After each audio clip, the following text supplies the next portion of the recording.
apa namanya pakai belum buat timungan. Tapi antama kesukaan cari dulu. Dan akhirnya pas foto karena kira ini timungan dan ya boleh timungan. Asal kita foto tapi ya itu mungkin dulu ya Pak, cerita sejarah. Ya mungkin ngapa karena ya nanti mau lomba pasti nggak sejarah. Mulai nanti mau cari pasti betul sejarah itu. Iya Pak. Jadi saya Mayor Jenderal TNI Andi Muhammad.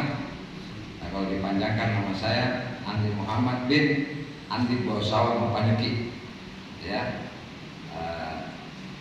bapak saya namanya Andi Bosawan Mapanyuki. Kalau Andi Mapanyuki pasti kita kenal. Siapa Andi Mapanyuki itu adalah dikenal dengan pejuang pahlawan nasional dan juga sebagai ulama di zaman itu dan dia seorang raja Bone yang ke-32 tahun 1931 diangkat sebagai Raja Bone. Dan Andi Mapanyuki ini adalah putra mahkota dari Imam Pulau Daesera Karel Lembang Raja Bone yang ke-34 dan digelari Karang Ilang Hari Bunduk karena terjadi peristiwa tahun 1905 perang dengan Belanda.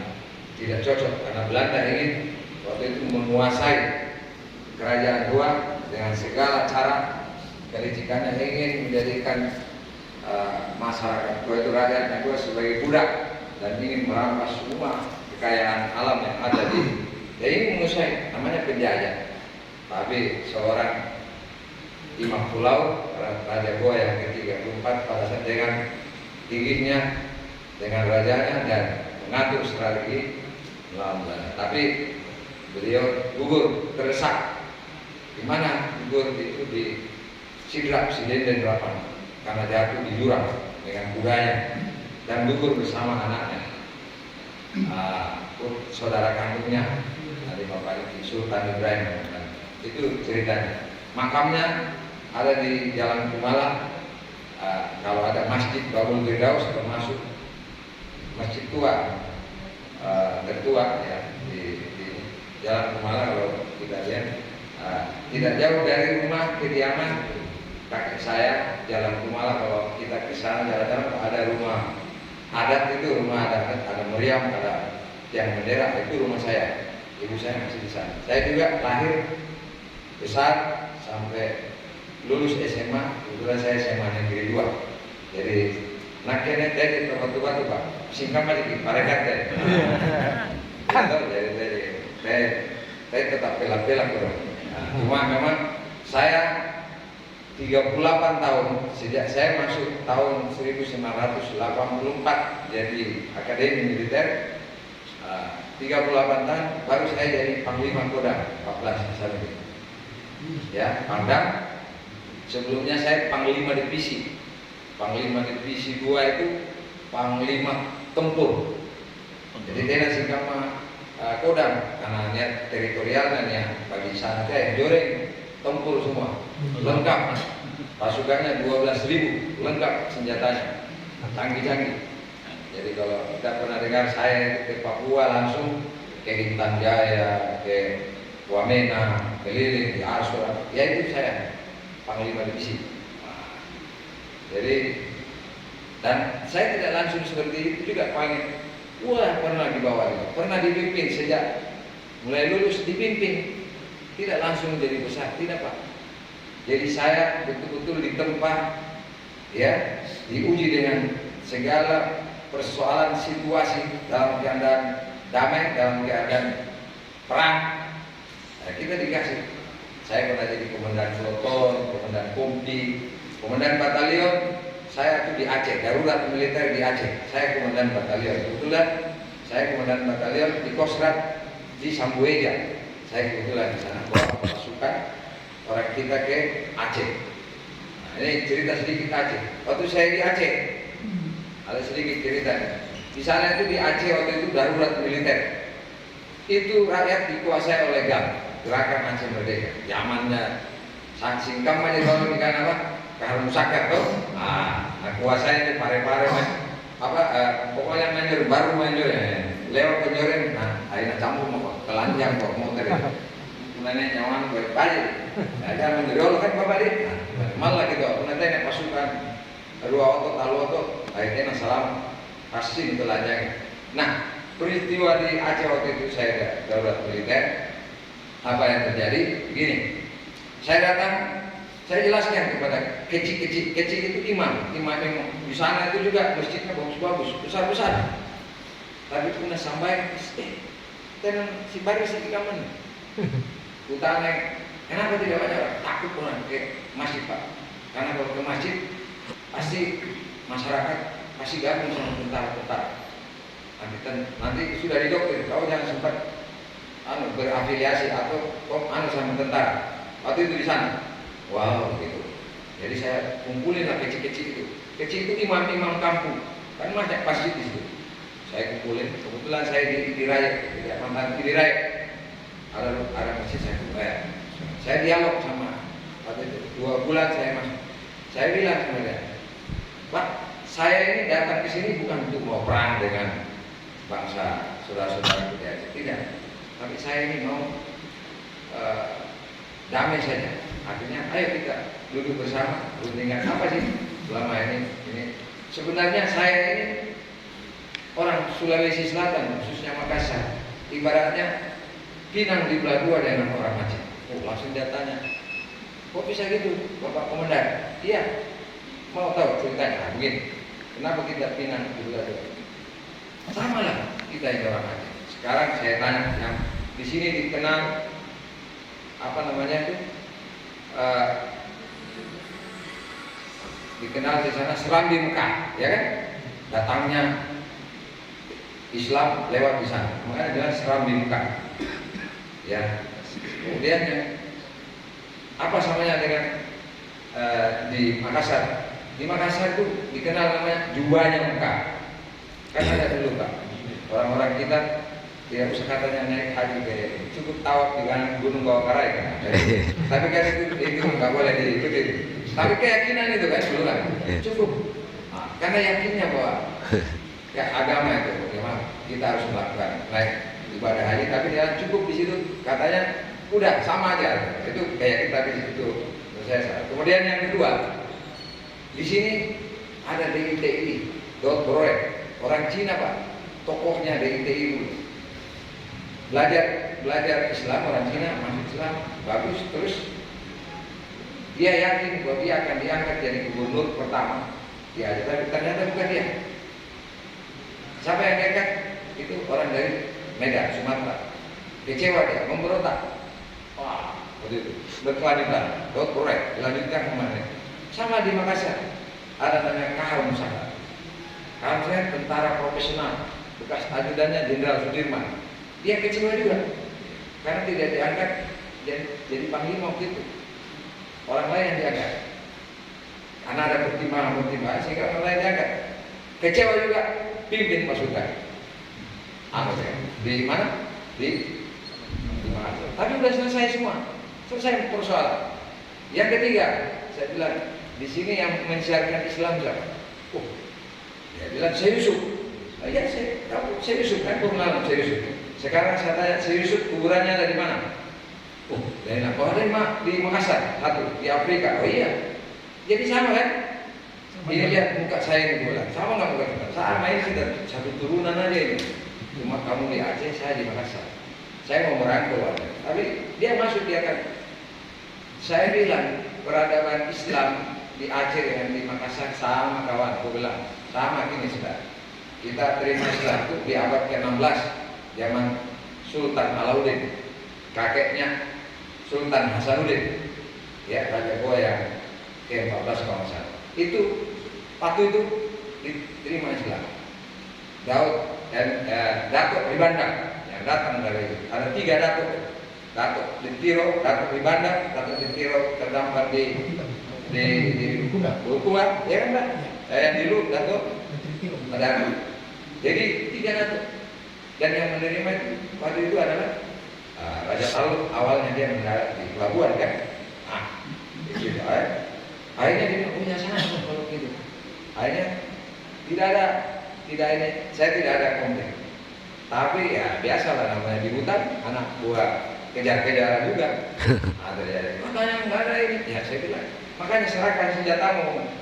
Kau harus kembali ke pangkuan hidup bertiga waktu itu. APDR. Nah, itu Pak jadi saya pernah tugas di Aceh seperti itu. Belum lagi tugas di Batman.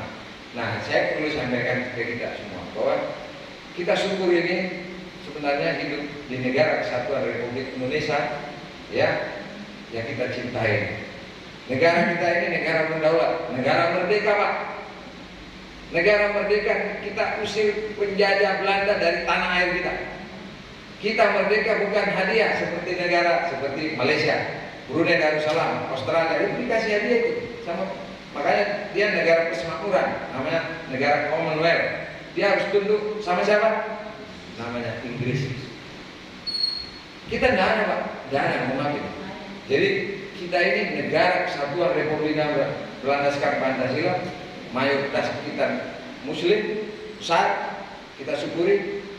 Memang Pancasila, dan Pancasila ini sebenarnya sapa negara yang dulu para ulama, para orang-orang the founder father kita itu merumuskan Pancasila ini di dalam cerita sejarahnya bahwa ini bagian dari piagam Madinah yang dikirim kepada yang Rasulullah yang pernah beliau lakukan waktu memimpin negara. Nah, dia tidak merangkul semua anak bangsa waktu itu sama lah, ya. Bahkan kaum Quraisy pun yang tidak beragama dirangkul zaman itu. Mungkin Pak Ustadz lebih tahu. Akhir zaman itu karena kita memang merdeka, bersyukur-syukur berbangga. Jadi kita bersyukur Pak, dan kita damai di sini. Coba kita bandingkan, ada beberapa negara sekarang dilanda perang. Kenapa perang di sana? Karena perang, ada yang perang saudara. Gak usah bicara Ukraina. Di negara mana itu? Banyak Pak. Baru aja konfliknya berkepanjangan sampai sekarang. Agamanya cuma satu. Mungkin suhunya nggak banyak. Ya, yang menembak saudaranya teriak Allahu Akbar. Yang dibunuh juga teriak Allahu Akbar. Gimana gitu? Kita ini negara yang boleh kata kita bersyukur di negara kita damai-damai aja, nggak ada.